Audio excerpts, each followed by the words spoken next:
All right, we're going to call the March meeting of Planning and Zoning Commission to order at 7:03. We'll start with a roll call. Kick us off. Alex Robinette. Jordan Scott. Josh McKay. All right. I can get one. Commissioner Stein is on his way. Running a little bit behind. He'll be here soon. First order of business is to look at our consent agenda, which consists solely of the minutes from the last meeting. Is there a motion on the consent agenda, or would anybody like to pull to alter the minutes for any reason? Motion to approve. All right, we have a motion. Is there a second? Second. All right. All in favor of approving the minutes from last meeting, signify by saying aye. Aye. Aye. Any opposed, say nay. All right, motion passes unanimously. All right, Commissioner Nash is here. No worries. We got a full house tonight. Full-ish. Pardon? Public comments. Oh, I had that as, my bad. Okay. We'll now accept any public comments for items that are not on our agenda. Are there any? All right.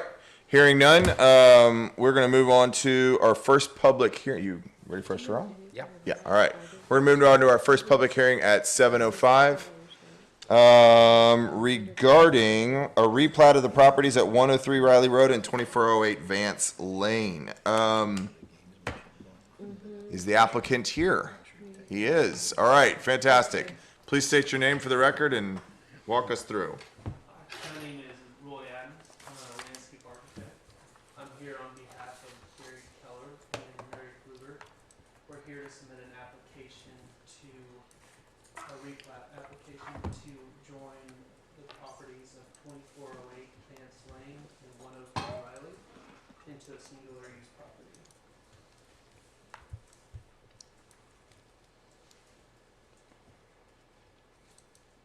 Okay. Has everybody had a chance to review the plat application? I reviewed it, but it was really small, It was small. really hard to read. Same.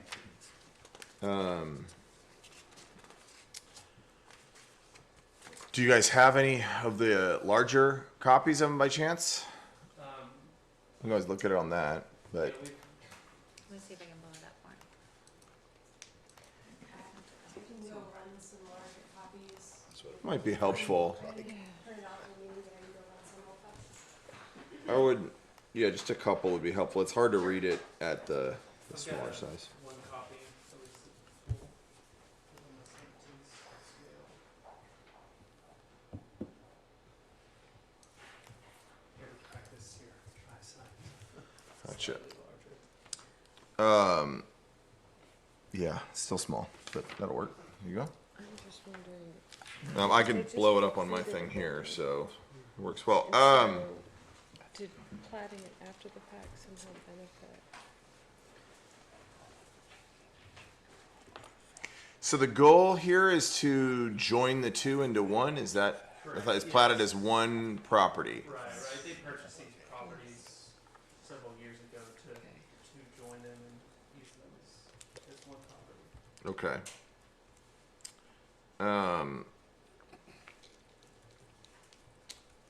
Any questions from the commission during public hearing? Anything we want out of the applicant? I guess just maybe for future reference, do we have sort of any standards when people are submitting plats as to just the size of them? Because I just got it, printed it out, took it home, realized that the portion that was actually the lot itself was That's a great about question. 1 by 2 inches, and it's just impossible to read other than trying to blow it up on a computer screen. Scroll Yep. through it. And I think it would be helpful because as I understand it, they just built something on this property and now they're wanting to combine it. So I guess I would like to understand where the building is on this and how what they have currently might affect any changes in the replatting versus regarding setbacks and things like that. Yep. Just so that it doesn't take it kind of out of compliance. But Do you guys have information showing structures on location? yes. Okay, how they're located? It's still small. Thank you. It's as big as I can do. Hey, got one. Yes, thank you so much. We can look at the structures. It's not relevant to the replat. Okay. Even if he does replat and say there is a structure in, in the setback, the structure then becomes non-conforming. So it's at the risk of the property owner that then they make their structure non-conforming, and should they want to do any improvements, greater than 50%, they would have to comply with that regulation. It's an interesting question though, because if there's a way, like, I've always felt like our job is really just to make sure that the plat complies, because that's the building is a different section, and that's. But if there's a way to plat it with building like setback lines and things like that comply versus a way that doesn't, this is all hypothetical because I don't think it's an issue here, but that's kind of an interesting question. I feel like. Like if you could plat it in a way where the structure's conforming, and then but you choose to plat it in a way that it's not conforming, that would be Which is not the case. right. This is a discussion for some different day, but I feel like a relevant question for her to have raised. It's just where are things on Close this? it out. So this, sorry. Good No, point. I'm just rambling. No, I didn't mean Continue. to. Other questions from the commission on it? Any, as we dive in, you've got it blown up on screen there, which may be helpful. Oh yeah. Look at that. So the one I have doesn't have the 10-foot public utility easement across the front, but that is in there on this new one? Correct. Okay, After speaking with Amber, yeah. the original plat, when they purchased the property, did not have that 10-foot PUE. But since we're joining them, we're This is what we just dealt with on another lot, if you guys recall.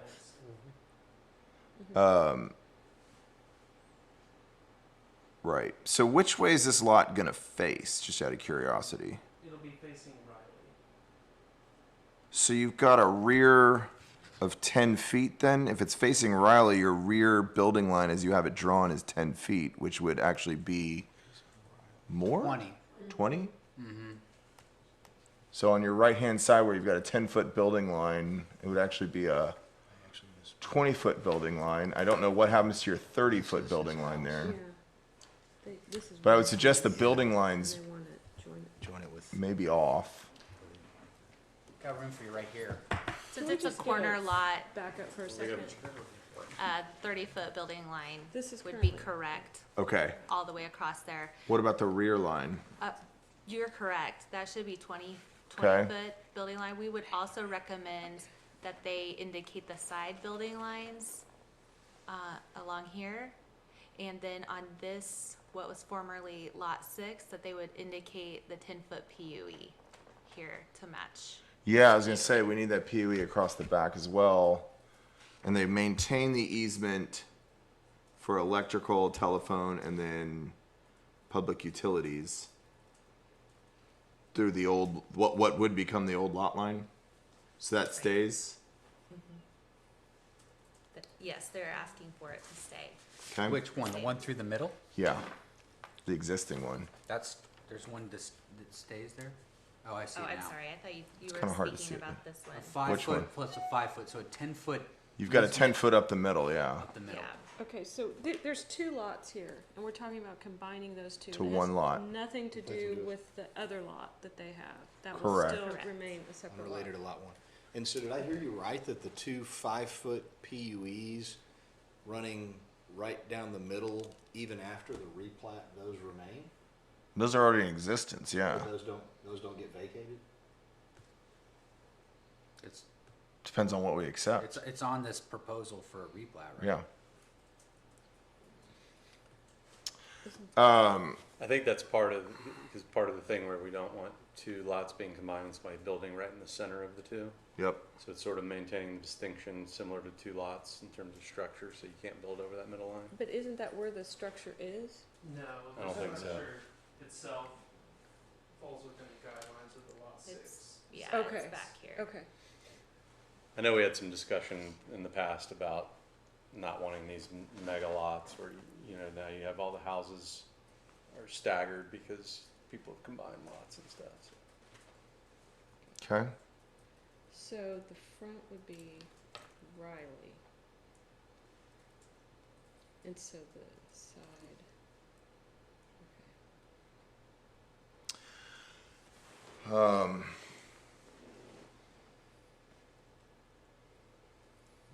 So, Let me pause. Oh, sorry. Go ahead. no, that's okay. I was just gonna say, so we can easily have that, back of the property line shifted to 20 feet, add the additional 5 feet on the side of lot 6 to give that 10-foot PUD. Would this then be accepted on the condition that those changes are made? We can propose it be accepted on condition that changes are made. If someone wants to move it. All right, so we're 30 around the side. 30 on the side because it's now one big corner lot. Is that the deal? And they've already got it too. Yeah. They've already got a fence. Correct. What's that? And so they can take, now that this is the front, they can take it. I thought on the Right. corner lot line, you All the can way up actually, here. can you do a 30 on one side and a 20 on another, or no? I don't remember, to be honest. I get so confused on these things. Only if you comprise one block and you have the rear sharing of the property line, Oh, then that's if you have right. like two There's- properties together, they can do That's when they built 20 this feet structure. on the corner. And this was, That's right. this was the front of this lot. All right, so we gotta fix the one building line. We've gotta add the PUE across the south line there. We've gotta fix the east lot, building line. And we wanna display what your side setback is, I guess, on what is now the south side. All right. Does everybody understand the fixes that we're asking to be recommended? Okay. I'm gonna pause with you real quick and ask if there's anybody else from the public that would like to speak during this public hearing. Anybody sign up? Okay. I'm gonna go ahead and close public hearing at 7:15, and we'll continue to ask questions. But public hearing is now closed.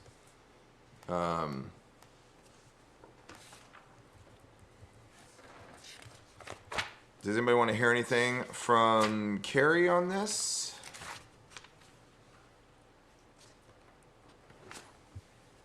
Nothing specific, it's always nice to hear. Should I ask her how her day was? My day was awesome. For the Only record? imagine. Yeah, for the record, officially. Let the I record mean, I guess we show. asked the question we always ask, does this meet the requirements of the city of Rollingwood for a platted lot? As it's drawn right now, no, it does not. And what are Is the there areas? anything else that we're Yeah. missing besides what we kind of figured out during public discussion?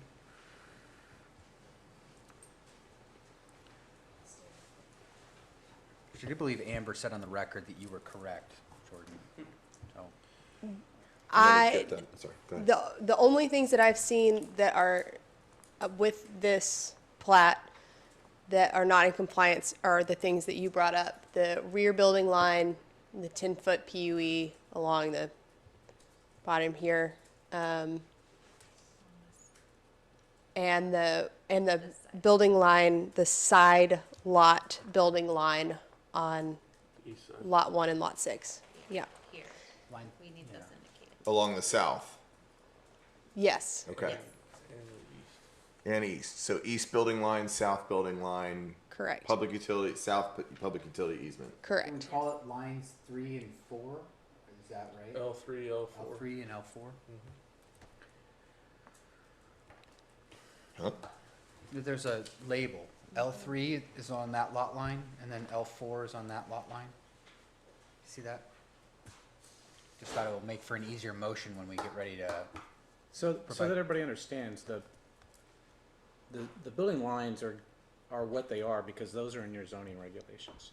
So it doesn't have to be on the plat, but if we're gonna put them on the plat, they should be correct. Correct. That's where we're going with this. We passed one without them to council, and they didn't care for it. They asked to have it, so we're just gonna put them on. All right.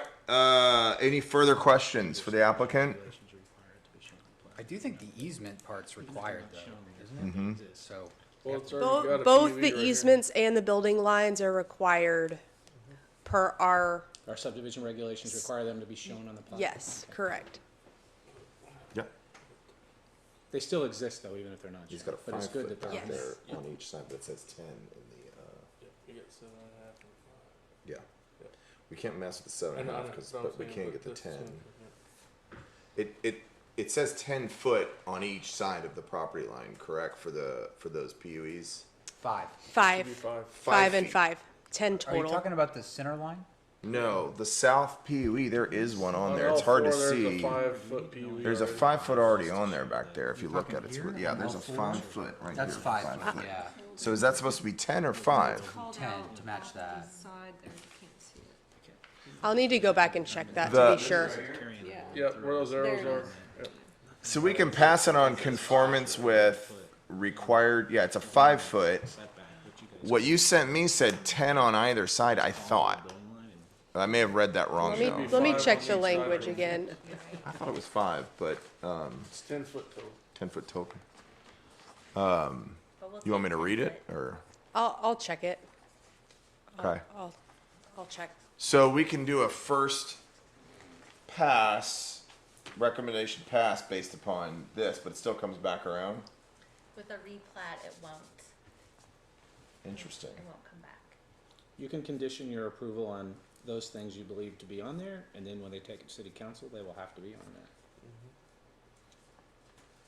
There a motion? Anybody wanna take a stab at it?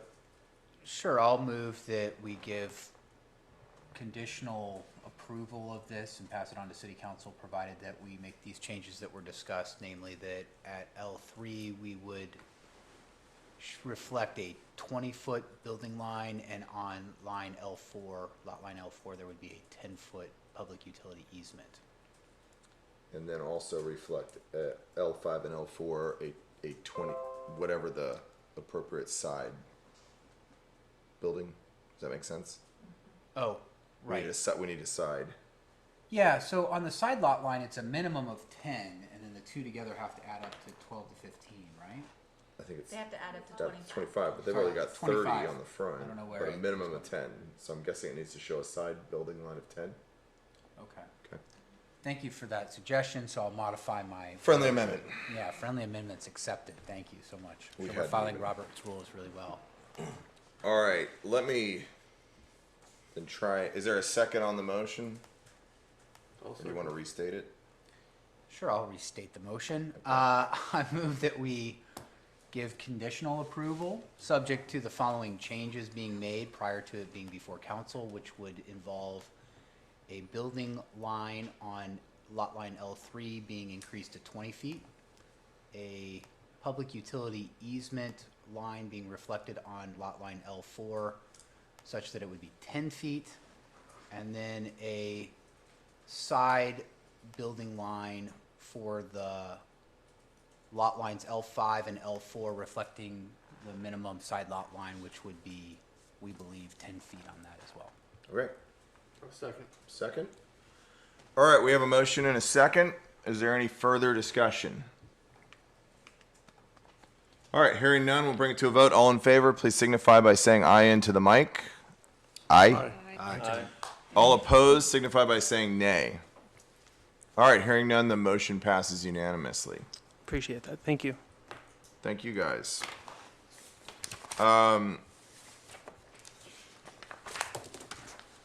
Before we close this, y'all heard about maybe we can ask for bigger surveys in our larger surveys in our applications for plats and replats. Okay? I think we don't need to make a rule, we just need to ask, be like, can we get a big one, please, for the council? And if you guys have a bigger one for council, when you redo it, make it big. It'll answer questions before they're asked. I think the specific, and I don't know how to word it, but since we're not making a rule, maybe it doesn't matter. Exhibit. Image. But it's the image itself that really needs to be about 3 times as big. There are regulations that says it shall be drawn to a scale of 50 feet to 1 inch or larger, so we'll make sure that that plat is drawn to that scale Okay, when presented to council. great. They're trying to All add right. an extra page. No further discussion on this item. Let me get back to my agenda. We're gonna move into our regular agenda, item 4, discussion on possible amendment to section 107-34 regarding front yard fences. Carrie, would you like to discuss your thoughts on this? Sure. I was just finding an answer for that easement question as well. Sorry, we're off that one, ma'am. You're out of order. All right. So currently, the front yard fence regulation is 36 inches, 80% visibility. The International Building Code requires that a fence to serve as a pool barrier be a minimum of 4 feet.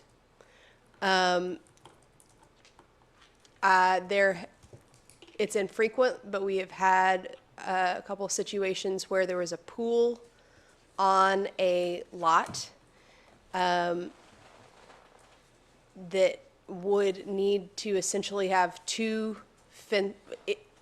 if you had a front yard fence, you would have to have a secondary fence to serve as your pool barrier. I brought this up and put it on the agenda just to consider whether or not you're interested in raising the front yard fence height from 36 inches to 4 feet. You may or may not want to. It would kind of kill 2 birds with 1 stone. So if you're going to have front yard fences at all, to make it tall enough to serve as a pool barrier might be something that worth considering. I'll leave it to y'all for your thoughts. I've got some recent experience with this, and I know there's some others, the mayor being one, and some others that do as well, and I would be in favor of looking at it, but there may be a couple of other components I think are worth looking at as well, so if we're gonna look at it, I think we should probably look at it all at one time. For other items of the front yard fencing that you might want to alter. Yeah, I just went through this and I know that the latches have to be, I think, at 54 inches. So even if you do 4 to 8 inch height, you're going to have a post for the latch to open it up and close it, which pool makers deal with that all the time. I'll tell you, I went back and looked at something that was passed out when the front yard fencing was put in, and the goal, we talked about this in our little pre-meeting, was the goal then was to keep kids in, to keep balls out of the street and keep young kids on the property. This does change it to keeping people out of a backyard pool. Does that make sense? So in my way, it's like, okay, we are changing the intent of the code, and we would want to look at it with that change of intent to make sure that whatever we put through serves that purpose. It may be as easy as raising the height and saying if you're using it for a pool, it has to fit by pool code. If I Yeah. I remember the front yard fence controversy of 2015 or whatever that was, as being that there was conflicting statements in the code. Some people were being told by our building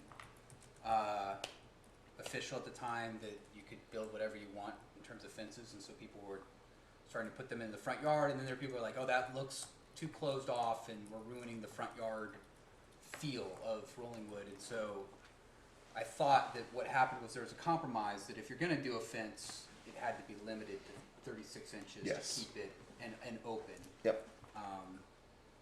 I don't know if there's people that still feel that way or not, but I do remember that being like an important thing. It's like, let's not go very high in our front yards because Yep. that's a concern. Yep. I don't know, so I'd be interested to know what pools have this issue. We can't have a front yard pool according to the code, right?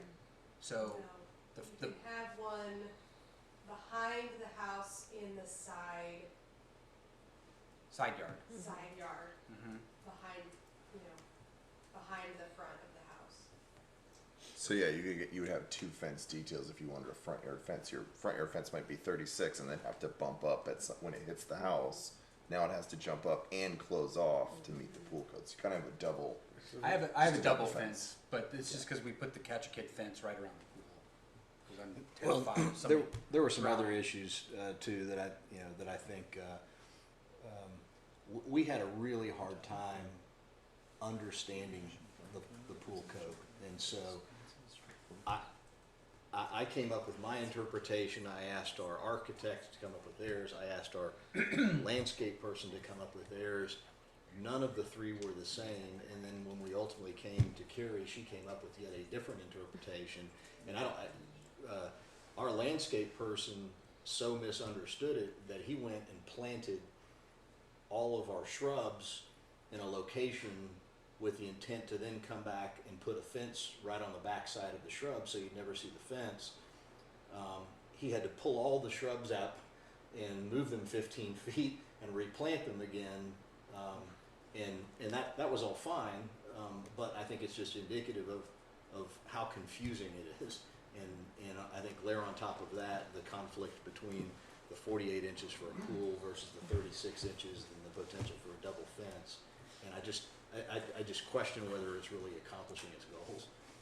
I would say that, in full disclosure, this would benefit me, and I didn't raise this topic, so I'm just sort of taking it all in, but, because I have a similar situation. But I think that the 36-inch fence is aesthetically awkward.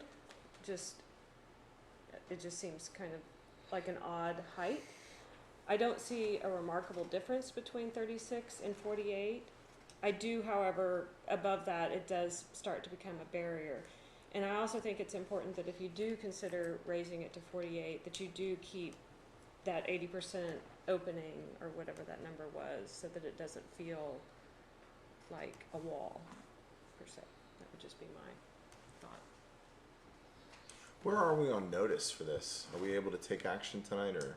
No, No. no action. So it's discussion only tonight. So Yeah, I think it's somewhat unusual to have lots where it really applies, but there are plenty. I know of one where the house was just situated unusually on a really large lot, such that you would have effectively been splitting the lot in half had you put a kind of a traditional fence there, and you were always, because of how it sits back, you're always going to have something in the front.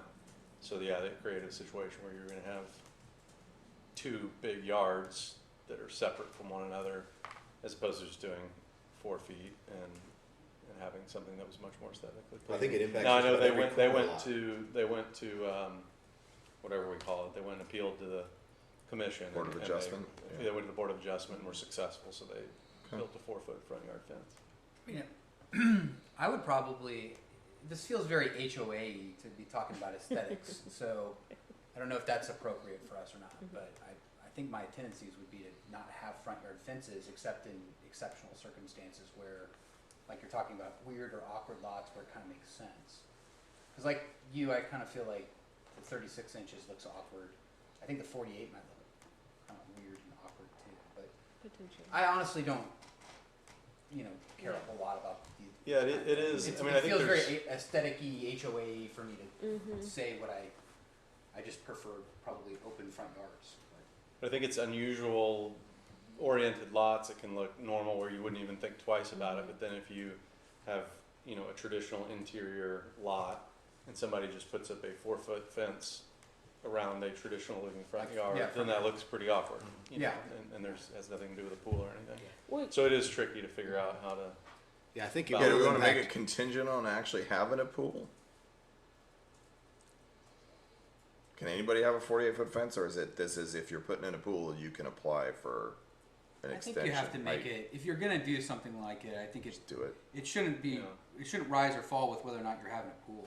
It just is. You can go up to 48. Yeah, and I think where it really is impactful is if if it's on a corner lot, you Yeah, have a pool. that's right. Because Yeah, you then have this conflict between the 36-inch Front in and the back, front, yeah. but the need to somehow. I thought they had a way of addressing that in the code for corner lots. But what you're saying is like you Would you read it? And it's only until you try to apply it that it becomes apparent. That Does anybody have perspective on how many of these have gone to Board of Adjustments and how successful people have been in, specific situations getting that approved? I don't know that it qualifies as a hardship. I know in one case they did. Yeah, I know in one case they were successful. I guess I wasn't a part of it, but they must have gotten a hardship. or Braden just wasn't there that day. Yeah, I know on our property, we actually have an existing 6-foot fence, which is non-compliant, but we are not allowed to touch it. So we couldn't even reduce it to a 4-foot fence. We can't do anything. Ideally, they would like for us to just take it down. But we have spent, like, Jamil, a lot of time trying to wrestle this process and how to close that little gap. And we don't want to have to go and ask for special favors, so we're doing all sorts of gymnastics to try and meet the code. So it is. Sounds to me like it's worth exploring Yeah. all avenues of it at a minimum. Is everybody in concurrence with that? We'd have to publicly notice this and, Is that the only standard for getting an exception to a rule like this? Is the hardship exception that you take to the Board of Adjustment for a variance? aren't there 5?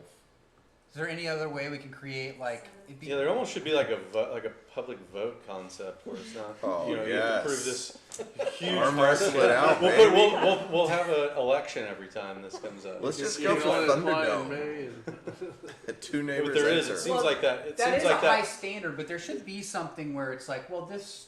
I mean, because I'm always hesitant to set a rule because we're like, well, there's 6 lots where this would create a Right. problem, right? So it should be better to. But it's also hard for those 6 people to prove Right. a hardship and to plan It's something unfair. on the basis Exactly. of succeeding in their hardship. And sometimes you gotta say, well, is it hardship? I'm not sure, but it would be really stupid if you did this other. Right. It would be This- really it would be standard. stupid standard, right? Why don't we do We this? should figure out a way to implement that. If you guys would like to tackle the global problem of Board of Adjustment, we can talk about that at a later item. For this one, I think we should put this on a agenda for the future. We thumbs up on that? How did this topic end up on today's? Chat. This is coming from staff. Staff has requested that we look at it, but it wasn't within the notice periods. This would have to be publicly Probably noticed. because you were making such a big deal about how hard it was to Yeah. understand. You were going through this. Should there was a problematic, Somebody was in here Citizen. yelling at people. I don't know. I think it definitely makes sense to revisit it and see if there's a way we can solve the problem. Josh, how you feeling? I agree. All right, well, let's do that. Yeah, we'll just put it on the agenda here in the next couple months, and we'll tackle it with proper notice. This could become front yard camper parking of 2020, and if that happens, then we do that knowingly. All right, Attached structure. shut your mouth. Attach your That's later. We're in the about to agenda. get to that right now. attach your camper to the fence. We're bringing it back. All right, well, let's call for done. PTSD if that shows up on an agenda. Speaking of attached structures, thank you for the segue. We're gonna move on to 5 here at, just for time and record keeping. We're gonna go on at 7:37. We're gonna move on to 5. Discussion on suggestions from the accessory dwelling subcommittee regarding possible amendments to section 10777. So everybody look at number 5 in your packet. I want to, before we start, thank the committee for meeting and putting together just a really good layout of this. I appreciate the work. That is nice. Jamil, I think you were sort of quasi-chairing that. Do you want to present? Sure. Okay. I think quasi would be the best. I think you should put on your resume quasi chair of the accessory building subcommittee. Of the rad. I like the rad. That was a good choice. Oh, sorry. Well, first, apologize to the group for this taking 9 months longer than it likely should have, and that's my fault. But we're here. So, Tony, Alex and I spent the last several weeks back and forth, sort of picking up on some work that we had done months ago, and really tried to identify what we thought the issues were with the current accessory dwelling ordinance, and what we thought were the areas where we could try to sort of clarify or clean things up. And so some of the concepts sort of work hand in hand, but it's probably just easier to kind of go one by one and talk about them. And I'll mention, while I think the three of us were generally in agreement on most of these items in terms of our positions, I've provided some commentary, and I think there were 2 or 3 of these topics where either we weren't sort of, it wasn't complete consensus, or we felt like it was better to sort of just bring it back to the group with a couple of ideas and have some discussion. So I guess the first topic is really the attached versus detached concept, and I don't think the group felt that there was really any compelling benefit to requiring that the accessory dwellings be attached, and so we really support either attached or detached, and felt that I guess in some cases people were choosing to game the system because of the current attached nature, and that there would be more flexibility in design. One example is sort of tree canopy, or to the extent there's an existing tree that's in the way, where having or allowing a detached structure or detached accessory dwelling may be preferential. So that's sort of topic number one. Anything to add there?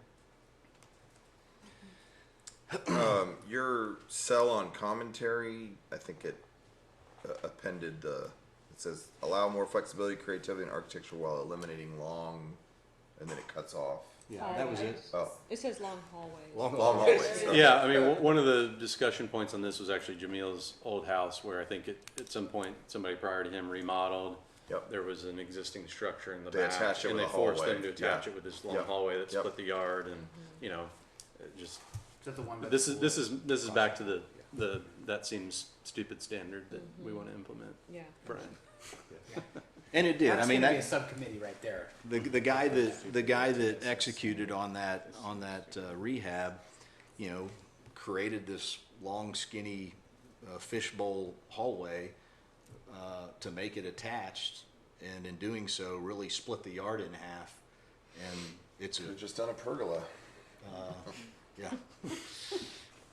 Anyway, so that was sort of topic number one. And it also, I think, looking at this, it's sort of more of a modern idea of allowing people to have flexibility with how they live and how they use their space, and not having to build a giant house. It might actually encourage people to build a smaller home with some accessory. I think we're calling it structure, not dwelling, right? Yeah, that's We're gonna the get kind to of that, thing, yeah. So any questions on that one? Next one was maximum number of height or floors, and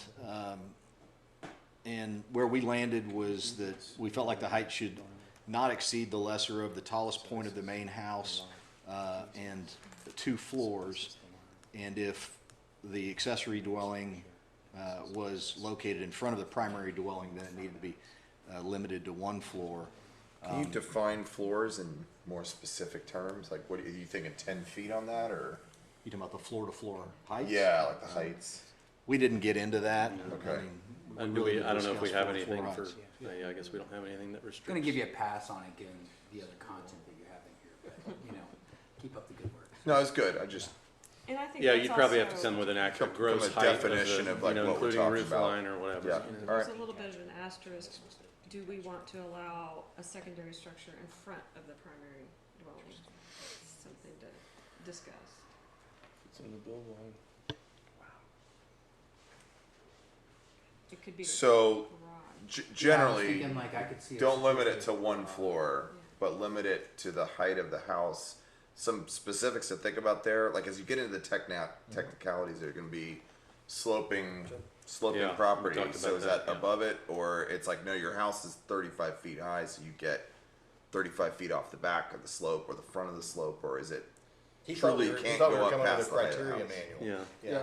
Yeah, we didn't do the. No, I get We that. did, we I'm did just- talk about I that, you know, figured, yeah. is it an elevation thing where the, you know, that would need more I discussion. think in and study. general, we were hoping to scale down any additional structures, and so even the second floor would be about 2/3 the size of the ground floor footprint. And so Mhm. similarly, I don't think we want the heights to match of the main house and an accessory dwelling. I think the idea is that it's all subordinate to a primary residence.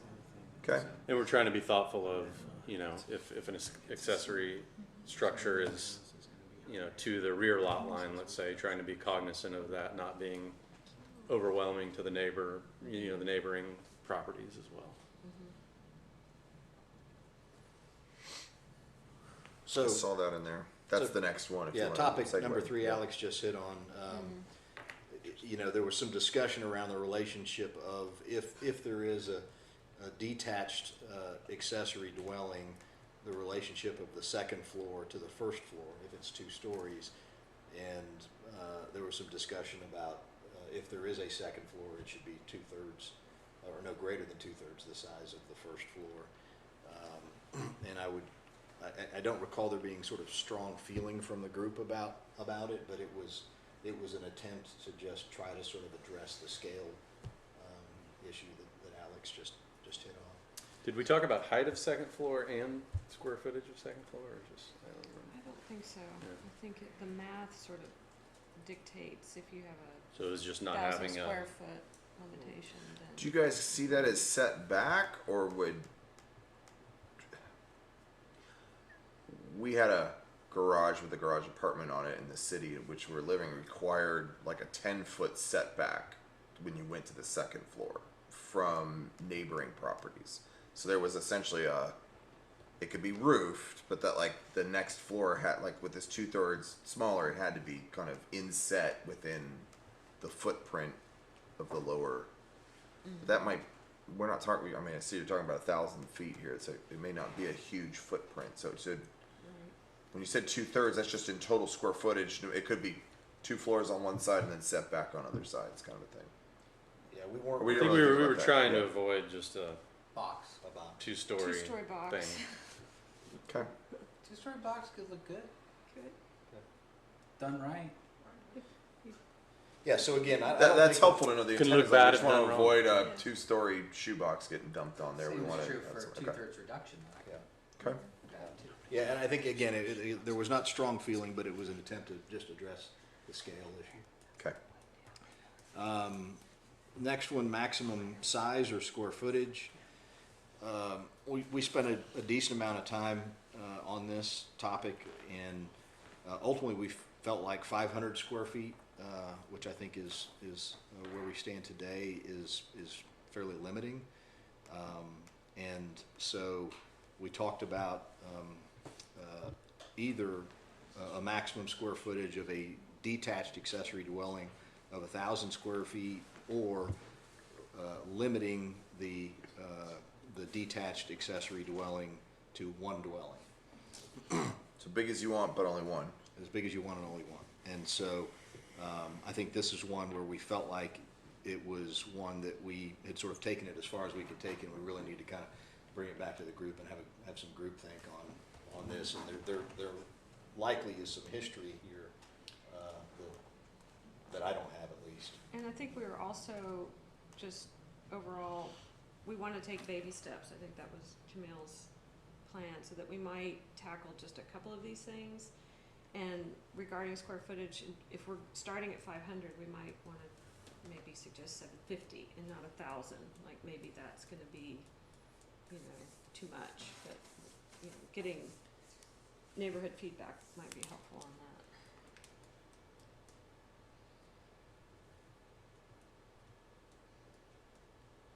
Okay. Which I'll remember.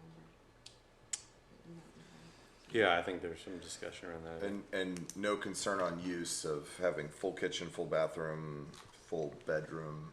I don't. I think that's easily currently, all that means is the architect doesn't write bedroom or bed on the plan. So it seems like it's already can be circumvented. And yeah, I think, things are evolving in terms of how people live and how people cohabitate with different generations, et cetera. So I just don't, we decided that, our understanding is that a lot of the history goes back to, let's not allow these quote dwellings, and actually I think it's probably better to call all these structures as opposed to dwellings anyway. Yep. But, that we don't want these secondary dwellings because then people might be tempted to rent those out. And, we just talked about, we've got an ordinance against, renting that out. We shouldn't be trying to prevent people from, violating ordinances with our with our zoning and planning. That was the thought. This next one, you're seeing a potential for a primary dwelling, separate garage, plus an accessory structure, if you allow me to use the new terminology. Is that kind of how you saw it? Like max of sort of 3 items?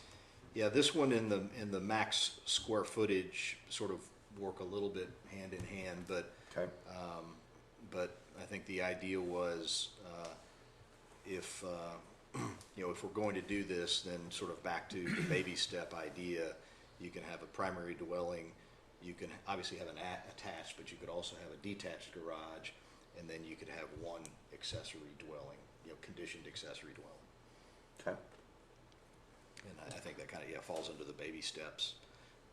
While I think that some of us didn't have an issue with multiple detached accessory dwellings, because I think we didn't think people would just want to go build one just for sport, and doubted people were going to try to turn these things into hotels because we have other rules that protect against that. But we just felt like sort of taking a baby step and seeing if this addresses the issue. Okay. Yeah, we kind of had some talk about, we've got building setbacks and you can only build what you can build, and you have limitations as it relates to drainage and, and TCEQ and all of those things. So there's one part that says, build what you want within all of that framework, and if you want 4 structures, so be it. But on the other hand, thought that other people might not feel that way. So maybe we should have some marginal increase to what we have now as opposed to Okay. something too dramatic. And What did you mean on, oh, sorry, go ahead. I was just gonna say that there may be something where you either penalize or award people for preserving a certain amount of open space on their property if they want a structure that exceeds whatever number we come up with, but a big chunk of their property is left open, in order to discourage people from just completely trying to build out as much as they could potentially. I mean, City of Austin's now doing FAR floor area ratios on residential is what they're proposing in this kind of code next, which is interesting. It's typically seen in commercial, not necessarily single family. So there are other limiters. If we were looking at Florida area ratio? Yeah, they actually imposed an FAR several years ago when they did the McMansion ordinance. Yeah, they did it with the McMansions, that's right. So, okay. I mean, I could see that as one factor where it's like, all right, you can build a certain amount of square feet, and saying how and where is kind of up to the design of the house. And the layout of the lot, the slope, the tree, all that you can factor in. You could consider an impervious cover cap and allow people to build Someone in cover my whatever. place. I'm not advocating for anything, but one Yeah. way to accomplish that would be to figure That's out. like the third rail of Rollingwood, but we will probably have to address that at some point. Yeah, I assumed for purposes of this exercise that we weren't taking those types of leaps as it relates to FAR conversations in Yep. previous cover. We were just sort of staying in our sandbox on. Yep. I'll say that whatever limitations we impose on the accessory building, so number of them, square footage of them, you may still end up with the same attached, detached problem, because if somebody wants to exceed that, then they're gonna try and find some way to make it be characterized as attached to their original structure, right? So, let's say in your old lot or your old house, that exceeds that little extension, extra building that I remember that's kind of at the back, is over 1,000 square feet and is a straight box. And so that it doesn't have that 2/3 restriction. Well, what the person that wants to do that does then is just puts that hallway in like they did for yours. So you don't really end up eliminating or getting to those restrictions because they've just decided to now make it a attached structure. Something to keep in mind. I'm not trying to say like all I agree these with that. You hopeless. probably limit, I mean, you can't ever get it perfect and cover every scenario, which is why people like you have a job, right? But, I think you probably could, lessen the potential for those kind It of allows scenarios more to play leeway out. so they're not working so hard, Yeah. but that makes But yeah, sense. you could certainly still have people. It's just something I was thinking about as I was like sitting here thinking like, well, 3, is that, do I care if there's more than, and then all of a sudden But I if was they like, could do well, one- if we wanted it, they'll just start making them, oh, that's attached to that. But if they could do a detached that's 1,000 square feet or 750 or whatever the number is, are they less likely to decide, well, I really want the I think that's 1,250 and I'm going to do some awkward attached to get there? Yeah, Probably bump less up the likely. limits to allow for sort of what we would consider to be like, yeah, that's a reasonable sort of thing to put there. It's when you want to go to like extremes that they're going to have to Right. try and make it attached. Okay. Unconditioned accessory structures, I was curious about that one. Yeah, so What we're are your really thoughts now there? kind of just getting into definitions Yeah. on the second page, and we really, I think, as a group, gravitated away from the word dwelling and more towards the word structure, because we just don't think it has to be a dwelling. It can be one of many things. I know we've had some folks come in recently, I think, over on Vale that wanted to build a conditioned, I can't remember, it was Wood a shop. workshop, a wood shop, and so that's not a dwelling.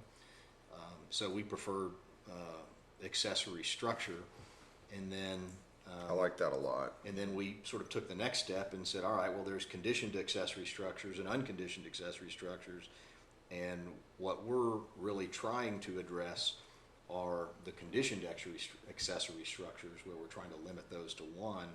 But if somebody builds a pergola or a cabana or Storage shed. yeah, storage shed or whatever, then that doesn't count against your square footage if we go the square footage route, or that doesn't count against your maximum number if we choose the maximum number route to limit these things.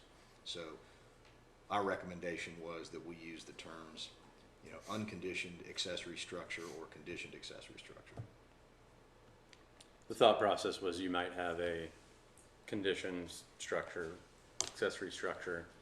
Then you might also have a pool that has, some sort of a roof with barbecue grill and couch and TV, whatever, like a little open air outdoor living area. I think I remember reading the definitions of like accessory buildings, and isn't play set like listed there, or playhouse or something? Oh, that's a good So point. like kids with their, so I really don't think we should be counting like a kid's play set against it, but the way I read it was like if it was a permanently attached play setting, technically counts as an accessory structure. And I'm like, I know everybody's got those in their yards, and some of them also have accessory buildings too. But I think that was something I was remembering, that as we did this, we should probably find some way to kind of take that aspect out. Like a reasonable play set. Well, in this case, if it fell under the category of unconditioned accessory structure, then I think it's a non-issue.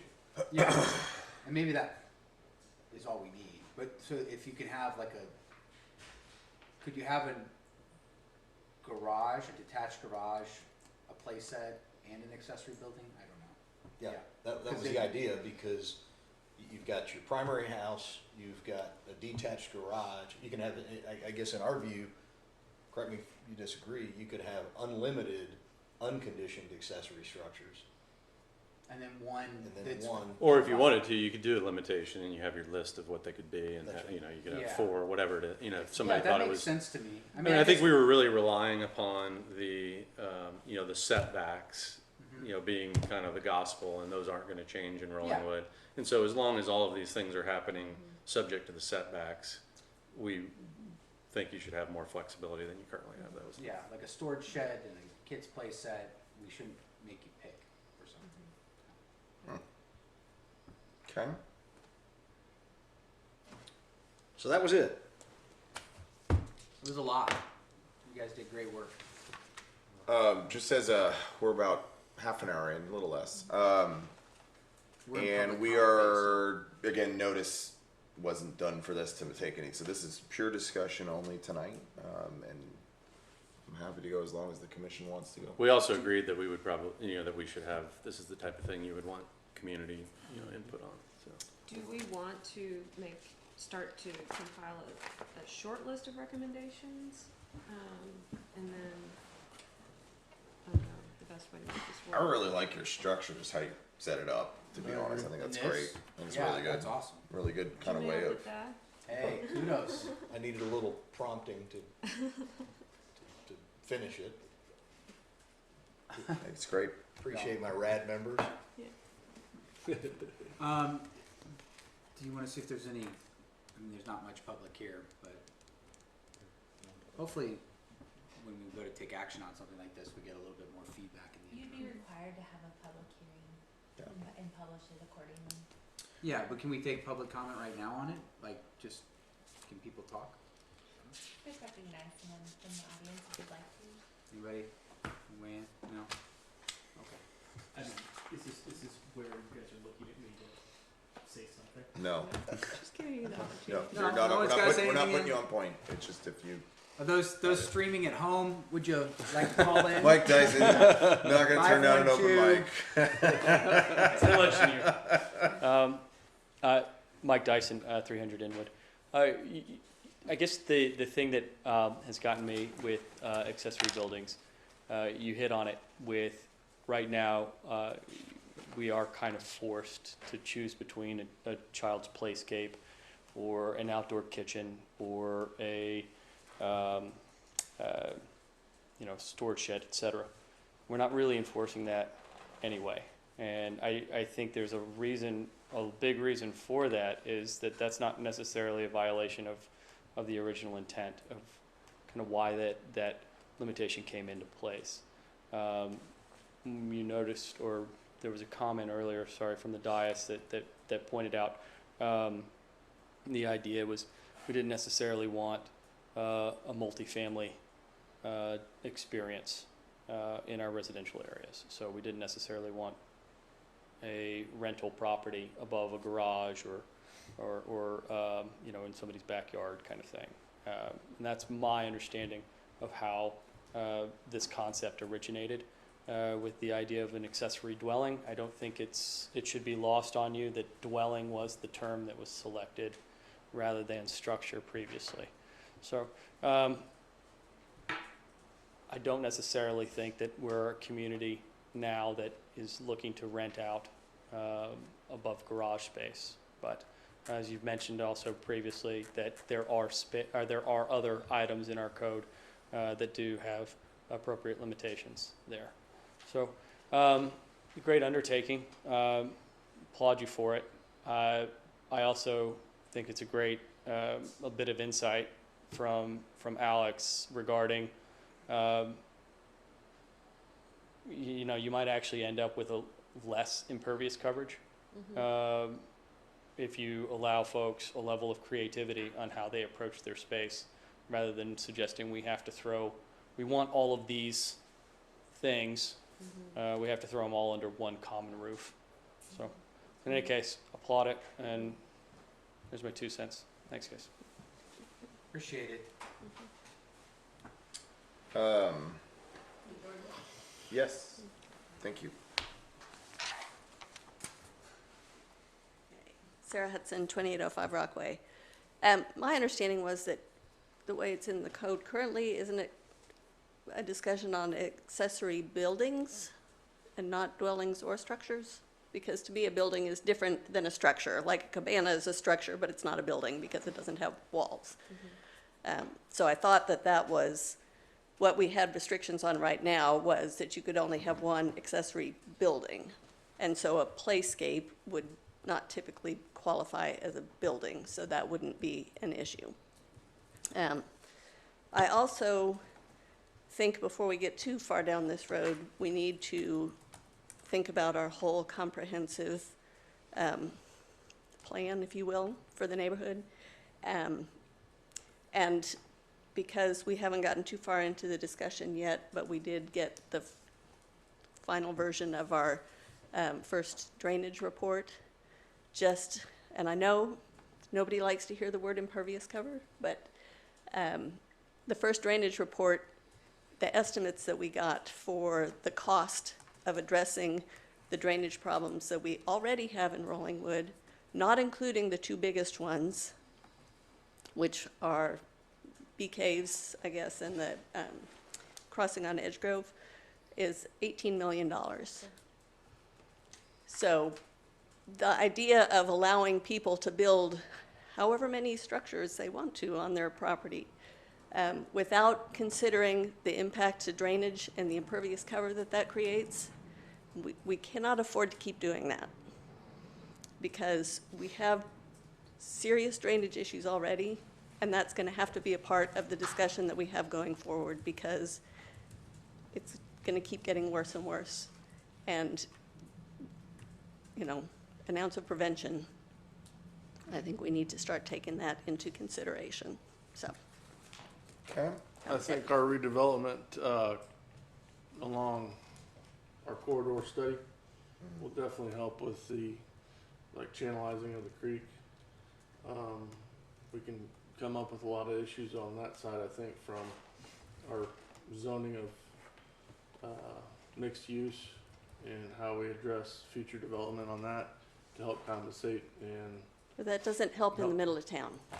well, it's just a can that's been kicked down the road, and Right. you know, everyone that chose to live here's got to live with it and have to pony up to deal with it. I mean, you can't keep kicking it down the road. By the way, implicit to all of this discussion was the assumption that, you know, all of this is going to fall under the drainage restrictions and would be subject to engineered, you know, plans for drainage and everything. And tree ordinance. And, All of it, yeah.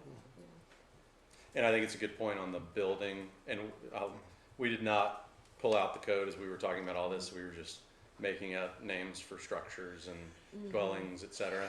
So to the extent there's already, you know, building, that sounds to me like what our concept was of a conditioned accessory structure may already exist and, you know, be called building, and then we were. Yeah, I pulled it So up we- and it does say building. Yeah, so we probably need to try to tick and tie some of the nomenclature in here. I think Josh, you brought up that this in the context of our comprehensive plan, even the extension beyond just the corridor study, but the entire study. I think this arms for really good conversation starters when we're talking about what do we mean when we say single family and zoning in Rollingwood. This is a great example of these are the things we want to start considering as a community. So this has been very helpful. We have been asked twice by one member of the community to please, hey, we really want to do something here. And yet we told another member of the community, hey, until we do a comprehensive plan, we need you all to pause on your requests for special requests. I generally think the latter's a good way to go, but that this is great great conversation for really what do we mean when we say single family and Rollingwood, and what do we expect by that? A question: if we Yep. if we do post this, and ask for public feedback, you know, you were asking some good questions, Jordan, you know, floor to floor heights and, you know, there's obviously a lot of details. How much of that do we need to get flushed out, you know, before it gets posted or before we have that public input? Can we still invite the public feedback without having, you know, Well, we all have the a, details figured out? in the next agenda item, they're gonna talk about that we did get a proposal from a consultant. And this may be something that they can ask in addition to all sorts of other questions, where they really start to flush this out in some citizen-led committees. I mean, I'm happy to continue to bring this forward and have a public discussion about it. I don't want to put the cart before the horse if it's like, hey, this is just a warm-up to the big question on really what we're doing. That's kind of in city council's hands, and I'm happy to pause on this, or we can table. Let me table what's going to happen with the comprehensive plan for a second.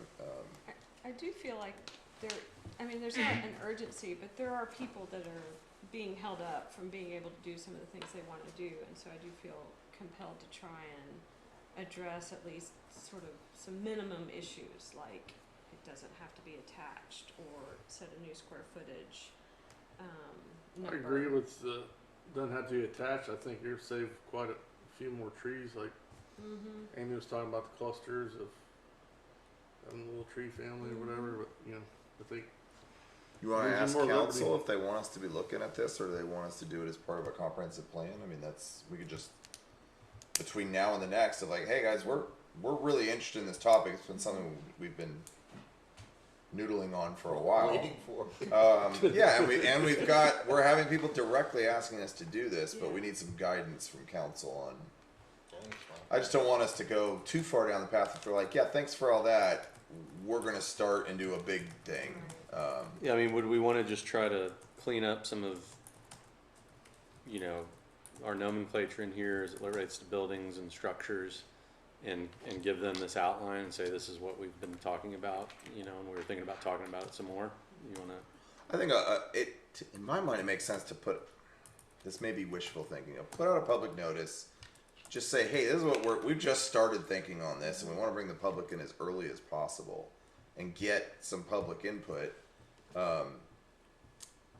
I do want guidance from council. I mean, it just makes sense because I don't want you guys doing a whole bunch of work when they're like, thanks for all that. We're going a different route. We're gonna have a consultant do everything you just did, and I feel like this is educated being. We've got a great structure, and I enjoy this. I want to make sure we're respecting y'all's time though at the same time. If it does go out to the public, I would simplify it because people are gonna follow like three main things, you know, and be able to talk about that. And I actually think that getting everybody in this neighborhood as opposed to a consultant, people here understand what the issues are. They understand the uniqueness of their lots and their properties and what they want and what they don't want. And so I think there's a lot of value in getting people to weigh in on like I agree. 3 issues. Well, let me ask. It would also be more work for us unless, you know, staff could take it on. But I almost think particularly if we're getting public input, to have like maybe not even before and after, but here's what we have currently, sort of in this kind of basic outline. Here's how we're discussing potentially changing that, you know, so I think people come in and they won't even know what we've got currently, right? If they haven't built a house recently or done anything, they don't know what the code says. How does the commission feel about it? Do you guys want to put this in front of the public and start having some public hearings about it? Do y'all want to wait for council to hire a consultant and push within that consultant to please, hey, let's take this on, or both? I mean, we can talk about it and still wait for a consultant. There's nothing that stops us. Nothing, just because we do a public notice doesn't mean we have to take action. We don't have to write code. We also could. I kind of like the idea of, you know, knocking this thing down to the attached versus detached. What's the conditions, square footage? I like that idea. And, you know, can it contain a bedroom, bathroom, kitchen? Yes, and here's why. So tweaking the current code. And at least, and I just think this last one's just a definitional thing, really, conditioned versus unconditioned. and just getting public input on that, I would Okay. find helpful. I don't think we need to get into the second floor. We're gonna you get know, bogged issue down in it, and we're just gonna get some the of that basics stuff. done first. Well, let's do this. Let's tighten it up with the committee. If you guys want to tighten it up, staff will handle the notice of a public hearing on it, and we can do it at the next meeting. Is that y'all feel comfortable with that? Yeah. Okay. And I also don't think there's gonna be this great upheaval of people building, you know, it's expensive to build a secondary structure. You've gotta get power and water and sewer and all of that Yeah. stuff. Right. So Yeah. there's some real limitations to this, and so I don't think it's gonna completely change the character of our neighborhood. Yeah, it actually, if your goal is I want as much condition footage as possible for maximum sale value, you also get dinged. I mean, the value of your secondary structure is less per foot than the value of your primary structure. And So- probably cost you more. And cost you more. So I think you're really gonna be limited to people doing it for specific reasons as it relates to their lot more often than not. And you probably wind up with more unconditioned, more pool cabanas than, Screen some porch. sort of enclosed, thing. So I Well, agree let's with do that. this. That's a Why good don't point. y'all sharpen the pencil, go back, and we'll call a public meeting. We'll get some input on it. And in the end, we can put this up to council and see what they say on it. In the meantime, I'll ask council for just sort of guidance on when's the big comprehensive plan coming in, and do they see this as something they want us to wait on or want us to go forward on? Because we can do all the work and they can just say thank you, put it to the side while they wait on the other stuff. So I appreciate the work. It's, I think, really, and again, I really like this format. I think it's a simple and easy way to do it. So let's move forward on into the April meeting, y'all. Is that good? Okay, fantastic. What's the date of the April meeting, Bob? I think it's the first. I think it's the first Wednesday. Just joking. Yeah. So, April 1st would be bad. well, It is the first. That's when we send a invoice or to every resident for $42,000 to cover our storm and water improvements. Is that the math on breaking down those millions? It's about 42 grand. that's still less than my taxes. So, Done. There you go. Then we'll be in the good. anything else on this topic, y'all? I think we've covered it. Very good. Again, appreciate Thanks, the guys. work. Really well done. Let's go ahead and then move on to item 6, which is a briefing on what City Council's got going on. If y'all want to turn to that in your packets. You have a copy of that in your packet, just to let you know that the council upheld the P and Z's recommendation to deny the request to amend the ordinances to expressly allow banks and savings and loan institutions in C2 zoning. And they also did not act to allow them via a special use permit. This doesn't have to do with y'all, but I know you're interested in this. City Council directed staff to draft an amendment to the flood damage prevention ordinance to include a 2-foot base floor elevation requirement for residential building. It's just more protections for homeowners against the floodplain. Now that Can you it's say that one more time?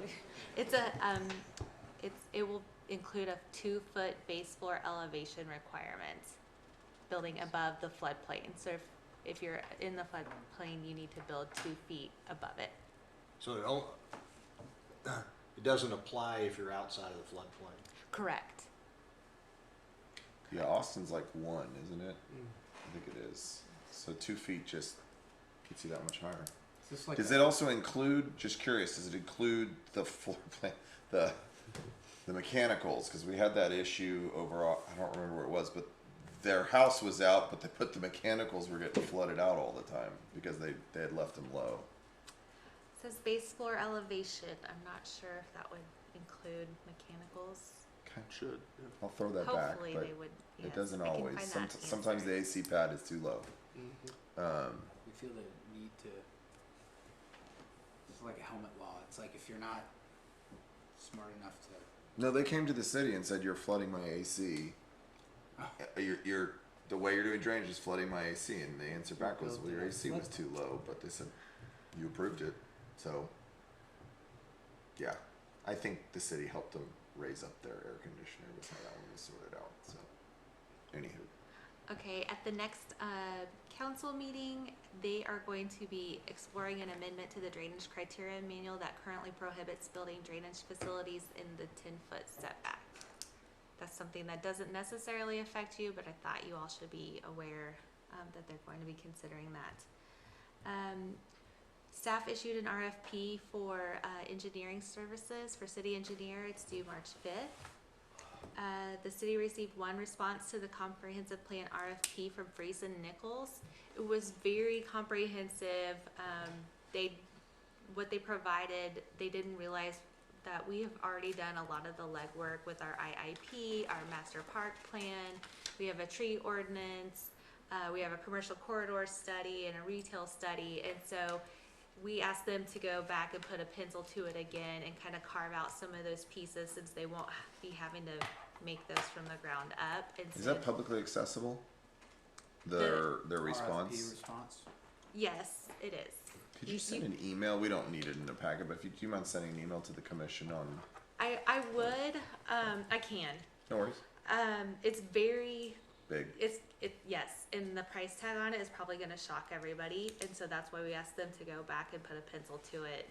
So I'm happy to send that out, but I don't want anybody to think, wow, we can't do this, because $45,000 per resident, or per.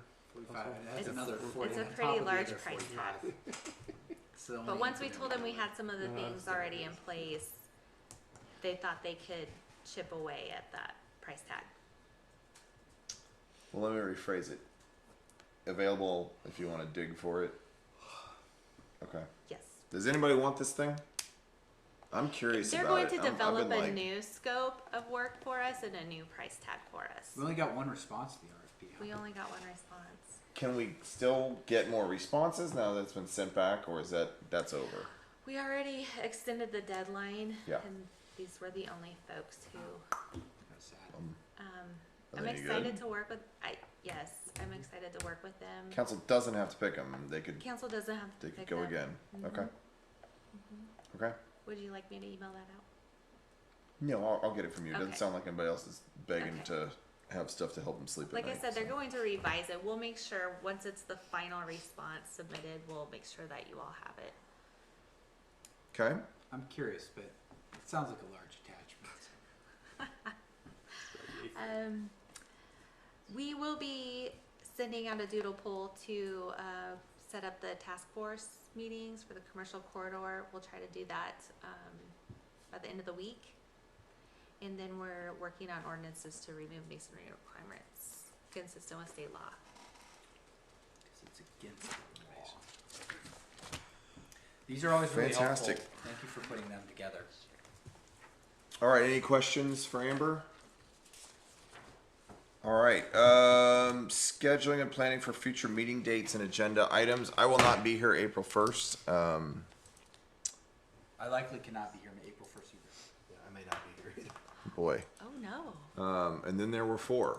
So why don't we do an early poll on who can and can't be here? Does that work? And if we can't do it, we'll may reschedule and see what we can do. I can be here because the conference was canceled due to the coronavirus. So. Is this the Very good. conference in Nashville? Oh, well then I can be here. I didn't know that. Canceled today. I think the email's going out tomorrow. Yeah. Which one was it? Our company is having a multifamily conference. Ah, in Nashville. gotcha. Canceled. I'm not part Gotcha. of that then. No, you're smarter Got than they another are if you're reason. intellectual property. Very intellectual. So we're gonna get an early poll out for who can and can't make it. Sound good? I can't share it. Thank you, Josh, for volunteering to chair. I've noticed there's a weird dynamic between you two. I feel like you keep swapping. Didn't you used to sit over there? He did. What's going on? I think he came and he keeps swapping it. Is this like a They power want me. play? They want me right in front of the camera. Is what they told me. Okay. So they moved me over here, and I'm like, How did I "I'll get be- stuck here? Be farce out of Amber. All right. We've got some good items to bring up, so let's go forward with it. The items that we couldn't tackle, we'll put those on. And as always, if there are any other items that you all wish to have on the agenda, you can certainly say it now or just email us, staff or myself, and we'll get them on. All right, anything else that anybody particularly wants to talk about or ask the commission if they want to talk about in the future? I'd like to move to adjourn. All right, we've got a motion to adjourn, second. All right, all in favor? All right, we are adjourned. Thank you all. Do you want to go to the record? Charlie, how you doing? Good? Good. All right.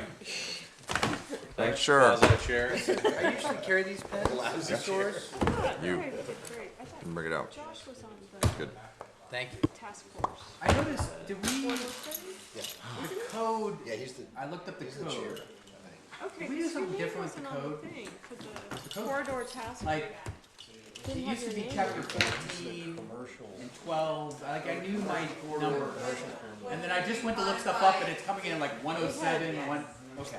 It had our three names on the thing at the very end. I was just referencing. 107, yeah, okay.